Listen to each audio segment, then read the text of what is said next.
अस्सलामुअलैकुम, आई am Zia Zaina. Welcome to aspirants channel. आज हम सेकंड चैप्टर का सेकंड टॉपिक बायोमॉलिक्यूल डिस्कस करेंगे।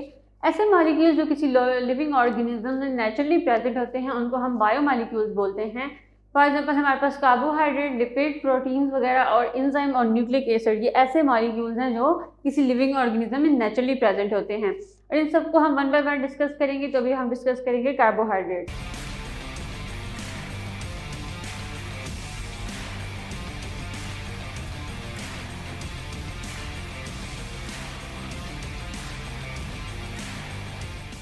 सबसे अबंडेंटली हमारे पास जो बायोमॉलिक्यूल्स हैं नेचुरली प्रेजेंट होते हैं वो हमारे पास हैं कार्बोहाइड्रेट्स। ठीक है, कार्बोहाइड्रेट्स की अगर हम कंपोजिशन देखें तो ये मिलकर बने हुए होते हैं carbon, hydrogen and oxygen. Carbon, hydrogen and oxygen किस रेशियो में हमारे पास कार्बोहाइड्रेट्स में प्रेजेंट होती है? यहाँ पे कार्बन की रेशियो होती है 1, हाइड्रोजन की 2 एंड ऑक्सीजन की 1।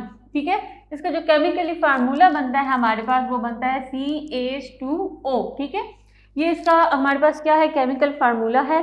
कार्बोहाइड्रेट जो होते हैं वो ज़्यादातर हम किसी एनर्जी रिसोर्सेज वगैरह के लिए यूज़ करते हैं, एनर्जी का सोर्स होता है हमारे लिए, और इसको एज ए एनर्जी स्टोरेज या उसमें एनर्जी डिफरेंट कंपाउंड्स में स्टोर करके रखते हैं, या फिर हमारे पास ये एनर्जी का सोर्स होता है और ये अपना रोल प्ले करते हैं इन वेरियस फिजियोलॉजिकल प्रोसेसेस। और अगर हम देखें तो कार्बोहाइड्रेट्स जो हैं हमारे पास सबसे अबंडेंटली प्रेजेंट है। अर्थ के ऊपर जितनी भी कार्बन है हमारे पास वो 50% हमारे पास कार्बोहाइड्रेट की फॉर्म में प्रेजेंट है। और ये हमारे पास प्राइमरी सोर्स ऑफ एनर्जी हमारे पास कार्बोहाइड्रेट डिफरेंट फॉर्म्स में, जिसे हम आगे डिस्कस करेंगे, ये हमारे पास है एनर्जी सोर्स का, और या फिर हमने डिफरेंट जो एनर्जी रिसोर्सेज हैं उनको स्टोर रखने का ये एक हमारे पास क्या है, कंपाउंड है, जिसको हम क्या बोलते हैं, कार्बोहाइड्रेट। अगर हम कार्बोहाइड्रेट्स के अगर टाइप्स की बात करें तो हमारे पास कार्बोहाइड्रेट्स दो फॉर्म में प्रेजेंट होते हैं, simple form and complex form. Simple में हमारे पास दो टाइप्स है, मोनोसेक्राइड्स एंड डाइसेक्राइड। मोनोसेक्राइड्स में अगर हम बात करें जो सिंपल हमारे पास कार्बोहाइड्रेट्स में हमारे पास है glucose, fructose and galactose. Glucose को हम क्या बोलते हैं, डेक्सट्रोज भी बोलते हैं। उसके बाद हमारे पास क्या है, डाइसेक्राइड। डाइसेक्राइड में हमारे पास माल्टोज, लैक्टोज एंड सुक्रोज है। कम्प्लेक्स कार्बोहाइड्रेट्स में हमारे पास पॉलीसेक्राइड है और उसके एग्जांपल्स में हमारे पास स्टार्च, फाइबर्स एंड ग्लाइकोजन है। इनको वन बाय वन आगे डिस्कस करते हैं। मोनोसेक्राइड्स को देखें तो हमारे पास जो कार्बोहाइड्रेट्स की सिंपलेस्ट फॉर्म है उसको हम बोलते हैं कार्बोहाइड्रेट्स, क्योंकि इसके अंदर जो कार्बन का नंबर होता है वो होता है कम, और ये कार्बन की जो चेन है ये सिंगल चेन बनाते हैं, और ये फंडामेंटल बिल्डिंग ब्लॉक्स है हमारे पास कम्प्लेक्स कार्बोहाइड्रेट्स। हमने डाइसेक्राइड और पॉलीसेक्राइड में देखा, तो डाइसेक्राइड एंड पॉलीसेक्राइड जो है वो मोनोसेक्राइड से मिलकर बने होते हैं। और मोनोसेक्राइड्स की अगर हम ग्रुप की बात करें तो मोनोसेक्राइड में ज़्यादातर हम उनका जो कार्बन का नंबर प्रेजेंट होता है उसकी बेसिस पे हम इसके 3 ग्रुप बनाते हैं। फॉर एग्जांपल अगर हमारे पास मोनोसेक्राइड में किसी में शुगर्स में हमारे पास 3 कार्बन है तो उसको हम क्या बोलेंगे, ट्रायोसिस। ठीक है, और इसी तरह से अगर किसी शुगर में हमारे पास 5 कार्बन हैं तो उसको हम क्या बोलेंगे, पेंटोज शुगर। और उसके बाद अगर 6 कार्बन है तो हमारे पास उसको क्या बोलेंगे, हेक्सोज। इस तरह से हम जो कार्बन का जो नंबर होता है उसकी बेसिस पे हम क्या करते हैं, मोनोसेक्राइड्स के 3 ग्रुप में हम इसको डिवाइड करते हैं। If there are 3 carbon then it will be trioses, pentoses having 5 carbon and hexoses having 6 carbon sugars. और साथ अगर हम इनका केमिकली फार्मूला देखें इनका ट्रायोसिस का, तो इसमें 3 कार्बन है तो हाइड्रोजन हमारे पास होंगे 6 एंड ऑक्सीजन होंगे 3। इस तरह से पेंटोसिस देखें तो इसके पास C5, H10 एंड O5 होगा। हेक्सोसिस को देखें तो ये हमारे पास जो सिंपल शुगर होती है हमारे पास C6 है, H12 एंड O6। ये इनकी केमिकली फार्मूला है। इनका जो कार्बन नंबर है वो डिफरेंट है, लेकिन इनकी जो हमारे पास कंपोजिशन है ये हमारे पास क्या है, ये सिंपलेस्ट शुगर्स हैं। आगे हम 2 मोनोसेक्राइड्स को डिस्कस करते हैं। यहाँ पे हम ग्लूकोज और फ्रुक्टोज को डिस्कस करते हैं। पहले हमारे पास क्या है, ग्लूकोज क्या है, दोनों ग्लूकोज एंड फ्रुक्टोज दोनों में हमारे पास 6 कार्बन शुगर्स हैं। इनका केमिकल फार्मूला बिल्कुल सेम है, लेकिन अगर हम इनके स्ट्रक्चर फार्मूला की बात करें तो उसमें ये डिफर करते हैं, क्योंकि हमारे पास ग्लूकोज में अल्डर शुगर प्रेजेंट होती है, अल्डर ग्रुप प्रेजेंट होता है, और फ्रुक्टोज की बात करें तो इसमें कीटो ग्रुप होता है हमारा। ठीक है, और ग्लूकोज पहले आ जाते हैं। ग्लूकोज को हम कहते हैं ब्लड शुगर इसलिए कहते हैं क्योंकि ग्लूकोज हमारी ब्लड में होता है, ब्लड स्ट्रीम में जो जाके टिश्यूज को की तरफ फ्लो करता है और वहाँ पे एनर्जी प्रोवाइड करता है। अगर हम देखें कि ग्लूकोज मेनली कहाँ प्रेजेंट होता है, तो ये फूड्स में जिस तरह में ब्रेड हो गया, पास्ता हो गया और फ्रूट्स हो गए, और बहुत सारे कार्बोहाइड्रेट्स का जो ग्लूकोज है वो मेन कंपोनेंट होता है, क्योंकि जो बाकी जो कार्बोहाइड्रेट्स हैं वो जब ब्रेक डाउन होते हैं कम्प्लेक्स, जिस तरह हम आगे पढ़ेंगे कम्प्लेक्स जो हमारे पास कार्बोहाइड्रेट्स हैं उनका जो मेन अगर स्ट्रक्चर होता है जिसमें उन्होंने कन्वर्ट होना होता है वो ग्लूकोज है, क्योंकि सेल्स जो है वो अपनी सारी एनर्जी किसकी फॉर्म में लेते हैं, किससे लेते हैं, ग्लूकोज से लेते हैं। नेक्स्ट हमारे पास क्या है, फ्रुक्टोज। फ्रुक्टोज को देखें तो ज़्यादातर ये फ्रूट्स में प्रेजेंट होता है, और हनी में जो इसकी कंसंट्रेशन होती है हमारे पास, वो हमारे पास होती है ग्लूकोज एंड फ्रुक्टोज दोनों प्रेजेंट होते हैं, और दोनों की रेशियो क्या होती है हमारे पास 1:1। उसके बाद अगर हम फ्रुक्टोज की बात करें तो ये हमारे पास सुक्रोज से 30% ज़्यादा स्वीट होता है, और जो फ्रुक्टोज है वो लिवर में मेटाबोलाइज होता है और एनर्जी प्रोवाइड करता है। और ज़्यादातर जो अगर फ्रुक्टोज की जो है कंसंट्रेशन ज़्यादा हो जाए तो वो ग्लूकोज में एक्स्ट्रा कन्वर्ट हो जाता है फ्रुक्टोज, और एनर्जी प्रोवाइड करता है। और ज़्यादातर फ्रुक्टोज जो है वो हमारे पास जो सॉफ्ट ड्रिंक्स होती हैं, जो फ्रूट ड्रिंक्स होती हैं, उनमें हमारा क्या होता है, फ्रुक्टोज प्रेजेंट होता है। नेक्स्ट है हमारे पास डाइसेक्राइड। डाइसेक्राइड्स मिलकर बने होते हैं मोनोसेक्राइड से। जब दो मोनोसेक्राइड्स आपस में ज्वाइन करते हैं तो दी ग्लाइकोसिडिक बॉन्ड, तो क्या बनता है हमारे पास डाइसेक्राइड। और जब इस तरह का बॉन्ड बनता है तो वहाँ पे हाइड्रेशन प्रोसेस होता है, क्योंकि जब ये बॉन्ड बन रहा होता है तो वहाँ पे हाइड्रोजन और जो ऑक्सीजन है वो क्या होते हैं, रिमूव होते हैं, और रिमूव होके बाहर जाके क्या बनाते हैं हमारे पास वाटर, जिस वजह से इस हाइड्रेशन प्रोसेस बोलते हैं। और डाइसेक्राइड्स हमारा इंपॉर्टेंट रोल प्ले कर रही होती है इन द डाइट, और ये सर्व करते हैं as source of energy for the cells. और अगर हम डाइसेक्राइड और मोनोसेक्राइड की बात करें तो दोनों क्या है, सॉल्युबल इन वाटर। तो यहाँ पे हम 3 डाइसेक्राइड्स को डिस्कस करते हैं। पहला हमारे पास क्या है, लैक्टोज।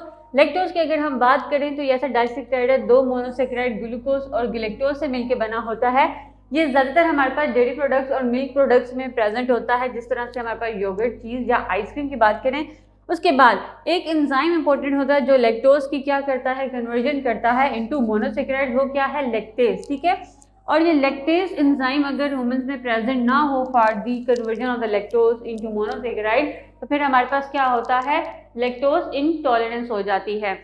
सेकेंड हमारे पास कौन सा है, सुक्रोज। सुक्रोज जिन 2 मोनोसेक्राइड से मिलकर बना था वो हमारे पास क्या है, ग्लूकोज प्लस फ्रुक्टोज। इसको हम टेबल शुगर भी बोलते हैं, ठीक है, और इसको कैन शुगर भी बोलते हैं, क्योंकि ये ज़्यादातर शुगर कैन, शुगर बीट और इस तरह के फ्रूट से लिया जाता है। और सुक्रोज को भी हम जब ब्रेक डाउन करते हैं मोनोसेक्राइड में ग्लूकोज या फ्रुक्टोज, तो फिर वो हमें क्या प्रोवाइड करते हैं, एनर्जी। थर्ड हमारे पास क्या है, माल्टोज। माल्टोज अगर देखें तो इसके अंदर जो 2 हमारे पास मोनोसेक्राइड्स हैं वो कौन से हैं, ग्लूकोज प्लस ग्लूकोज। ये दोनों मोनोसेक्राइड्स मिलते हैं, ज्वाइन करते हैं, तो हमारे पास क्या बनता है, माल्टोज।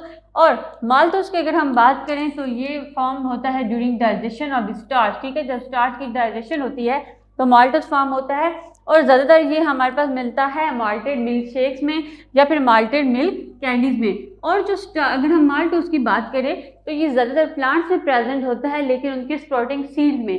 ठीक है, जो सीड्स होते हैं वो लार्जर कार्बोहाइड्रेट्स को लेते हैं और माल्टोज में कन्वर्ट करते हैं, और फिर माल्टोज को कन्वर्ट करते हैं into monosaccharide for their energy source. ठीक है, एनर्जी वहाँ पे होती है। और ज़्यादातर जो ब्यूअर्स होते हैं वो क्या करते हैं, माल्टोज को जो सीड्स होते हैं उनमें से एक्सट्रैक्ट करते हैं, बार्ले सीड्स में से, क्या बनाने के लिए, बियर, विस्की या स्कॉच। नेक्स्ट हम डिस्कस करेंगे पॉलीसेक्राइड्स को। तो पॉलीसेक्राइड्स में क्या है कि जो मोनोसेक्राइड्स हैं वो उनका जो नंबर होता है वो मल्टीपल होता है। बहुत सारे मोनोसेक्राइड्स मिलके हमारे पास एक कम्प्लेक्स स्ट्रक्चर बनाते हैं, जिसको हम क्या बोलते हैं, पॉलीसेक्राइड। जैसे जो सेल्स हैं, जो ऑर्गेनिजम्स हैं, वो अपनी एनर्जी की रिक्वायरमेंट पूरी करते हैं। यहाँ पे हम 3 पॉलीसेक्राइड्स को डिस्कस करेंगे। हमारे पास पहला क्या है, स्टार्च। स्टार्च ज़्यादातर प्लांट्स में प्रेजेंट होता है, और स्टार्च ऐसा कम्प्लेक्स हमारे पास पॉलीसेक्राइड है जो जब भी ब्रेक डाउन करें तो वो ग्लूकोज की यूनिट्स में कन्वर्ट होता है, और ये ग्लूकोज फिर सेल्स यूज़ करते हैं फॉर देयर एनर्जी रिक्वायरमेंट या फिर एनर्जी पूरी करने के लिए। ठीक है, उसके बाद अगर हम एग्जांपल्स लें स्टार्च की, तो हमारे पास अमाइलोपेक्टिन और अमाइलोलोज है। अमाइलोज है क्योंकि अमाइलोज और अमाइलोपेक्टिन बिल्कुल सेम है, लेकिन इनकी जो ब्रांचिंग सिस्टम है, जो पैटर्न है, वो दोनों का डिफरेंट है। लेकिन इसके अंदर जो मोनोसेक्राइड यूनिट्स होती हैं वो हमारे पास क्या होता है, ग्लूकोज। उसके बाद हमारे पास ग्लाइकोजन है।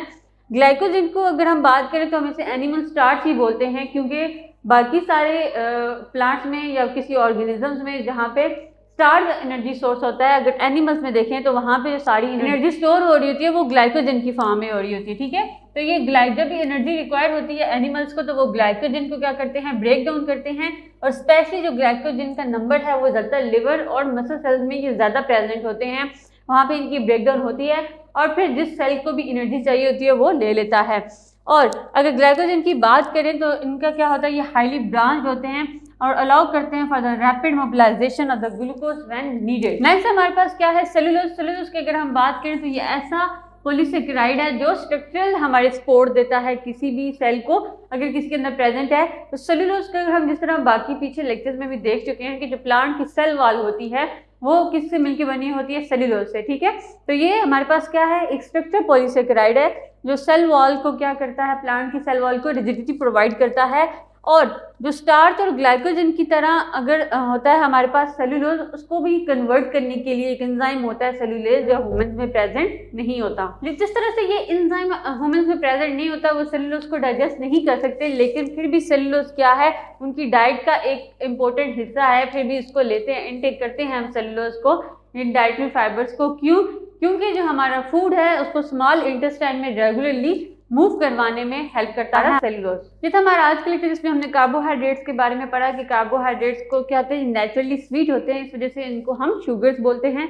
अगर उसकी हमने क्लासिफिकेशन देखी, मोनोसेक्राइड, डाइसेक्राइड एंड पॉलीसेक्राइड, और उनके हर एक एग्जांपल को डिस्कस किया। अब हमें फेसबुक के पेज पे फॉलो भी कर सकते हैं और व्हाट्सएप का ग्रुप भी ज्वाइन कर सकते हैं, जिसका लिंक आपको डिस्क्रिप्शन बॉक्स में मिल जाएगा।